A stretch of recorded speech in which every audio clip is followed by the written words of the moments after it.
25 de agosto, terça-feira, estamos aqui para mais um Tema do Dia com Pedro Jorge da Cunha, diretor adjunto de informação do 00. O Estrela da Amadora anunciou a venda da maioria do capital social da SAD a um grupo de investidores alemães por 40 milhões de euros. Partimos do exemplo dos tricolores da Reboleira para fazer o quadro de acionistas maioritários nos emblemas da Primeira Liga. Pedro, que mudança se deu então na Amadora? Pedro, muito bom dia. Sim, é a notícia de hoje. Aliás, ontem já tínhamos avançado e hoje foi oficializado pelo Estrela. Paulo Lopo, atual presidente da SAD do Estrela, cedeu a sua posição no clube, na SAD, e vendeu, portanto, a troco de 40 milhões de euros, este capital social da SAD tricolor, a um consórcio de empresas alemãs que tem como caras mais famosas, mais conhecidas, os antigos futebolistas Mats Hummels e Thomas Müller, embora o novo CEO seja Johannes Mosman, um homem que teve muito tempo ligado ao Bayern de Munique e que vai, a partir de agora, assumir a liderança da SAD do Estrela da Amadora. Como já te referi, houve aqui um investimento de 40 milhões de euros, capital alemão. As empresas chamam-se Advantage e Lead e contarão com o apoio do grupo KI, que já está em Portugal há uns anos e é especialista no desenvolvimento de soluções tecnológicas e de inteligência artificial. Isto, no fundo, confirma uma tendência que tem sido crescente, galopante, ao longo dos últimos anos, a entrada no capital social dos clubes portugueses, através das suas sociedades anónimas desportivas, de investidores exteriores ao clube-mãe e, na sua esmagadora maioria, investidores que vêm de outros países que não Portugal. Tendo em conta essa grande vertente de cada vez mais investimento nesta área desportiva, quantos clubes têm a maioria do capital na mão de investidores? Nesta altura, na Primeira Liga, estamos a falar apenas da Primeira Liga, metade dos clubes já pertencem, através das suas SAD, a investidores estrangeiros externos. No Académico Viseu, o 90% do capital está nas mãos de uma empresa alemã. Casa Pia tem os americanos da Krause Group. O Estoril Praia pertence também a um grupo norte-americano, Estados Unidos da América. No Alverca, o universo Big Seven, com a cara também bem conhecida de Vinícius Júnior, tem capital espanhol e brasileiro. O Moreirense está nas mãos da Black Knight, dos Estados Unidos da América. Rio Ave, dos gregos, do Sr. Marinakis. Santa Clara e Carlos Sport, brasileiro. O Estrela passa a estar agora também nas mãos de investidores alemães. E o Famalicão, que tem investimento israelita, da Quantum PM.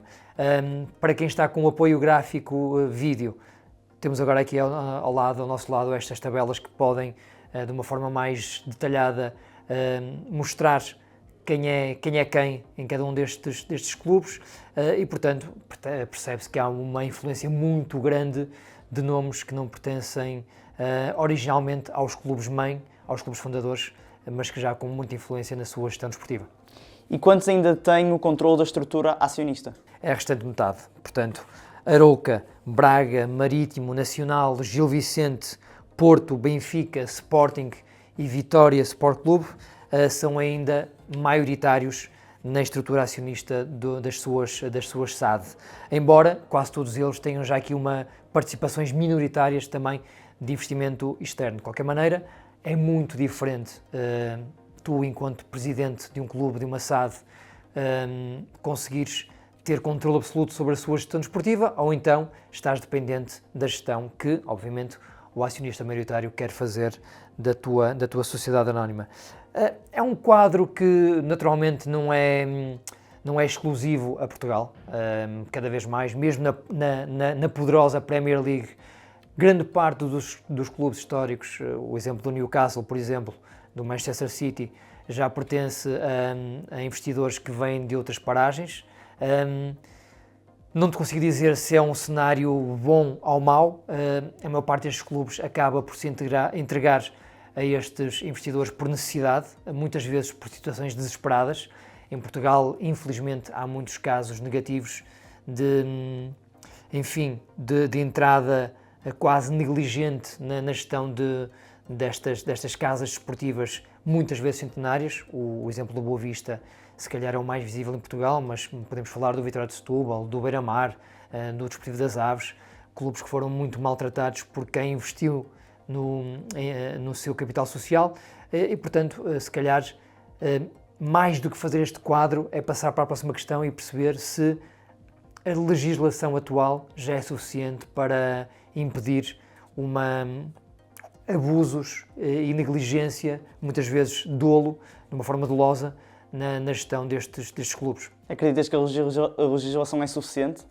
Eu, a semana passada, escrevi muito sobre isso. Escrevi um artigo de opinião sobre isso, que se chama Donos disto tudo, e deixei lá, no fundo, acima de tudo, duas questões. A primeira era mesmo essa, se a legislação atual é suficiente para proteger as casas-mãe fundadoras. Porquê? Porque nós, no fundo, o que nós queremos é ver o Boa Vista bem, queremos ver o Estrela da Amadora bem, queremos ver o Beira-Mar bem, porque é o património desportivo que nos chega dos nossos pais, dos nossos avós. Se nós gostamos de futebol, tem muito a ver com o bem-estar de todos estes clubes. O Vitória de Setúbal é um clube histórico em Portugal, dos clubes com mais participações na primeira divisão, e foi caindo por ter sido muito maltratado ao longo dos últimos anos. O Boa Vista é um caso absolutamente dramático, um clube com uma influência gigante na zona ocidental da cidade do Porto, que infelizmente se viu gerido por pessoas que não tiveram nem juízo nem competência para fazê-lo. E a segunda pergunta é se o regulador nacional, que é o IPDJ, tem ferramentas efetivas e suficientes para desempenhar com competência o seu papel. Infelizmente, tanto à questão número 1 como à questão número 2, a resposta é não. E basta lembrar que o IPDJ assume que já abriu 30 processos por falhas na transparência. E o que é isto? Se tu quiseres investir num clube português, e se tiveres dinheiro para fazê-lo, tu tens que apresentar ao IPDJ a tua estrutura acionista, até ao último beneficiário, quem é que está no topo da pirâmide.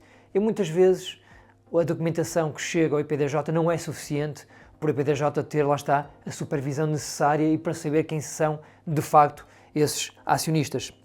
E muitas vezes o próprio IPDJ assume que acaba por beneficiar, através de uma presunção de boa-fé, esses investidores. Mas é isto que nós queremos para o nosso futebol? Será que é este o caminho mais seguro, mais justo, mais inteligente para a gestão do nosso futebol? E depois eu acabo este artigo de opinião com uma questão.